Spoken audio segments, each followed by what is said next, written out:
6 целосно реновирани операциони сали се ставени во функција на клиниката за травматологија, анестезија и реанимација. Ова е само прва фаза од големиот проект вреден над 4,5 милиони евра, со кој ќе се обноват вкупно 10 хирушки сали. Станува збор за модерно опремени оперативни простории со најнова медицинска технологија, кои треба да овозможат побрзи и поквалитетни хирушки интервенции. Со ова лекарите ќе имаат подобри услови за работа, а ќе се намали и листата на чекање за пациентите. Го поделивме проектот заедно со Министерството за здравство на два дела, се договоривме, така да дел од едните хирушки гранки кои што гравитира и работеа на страна на делот кај што е сега реновиран, беа префрлени и ги поделивме салите во стариот дел од кој што ќе треба да се реновира.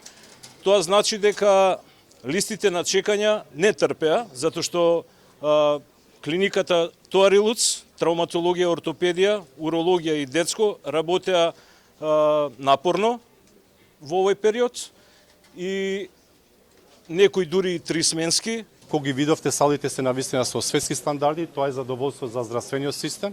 Ние сме еден ден пред светскиот ден на здравството и задоволство е да нашата инфраструктура, како што каже директорот, веќе се мапира на светските мапи на сали, операциони сали. Премиерот Христијан Мицкоски најави инвестициски циклус во здравството и образованието. Нашето барање како влада до меѓународни финансиски институции кои што би се вклучиле во процесот на финансирање на проектот за конечно завршување на клиничкиот центар односно клиничката болница во Штип, заедно со медицинскиот факултет и студентскиот дом таму, завршување на проектот здравствен дом со проширена дејност во Кичево, односно болницата таму, и нормално реконструкција на клиничката болница во Тетово. Од владата најавија дека до почетокот на летото ќе заврши и проектот во болницата 8 септември, каде исто така ќе има нови модерни операциони сали.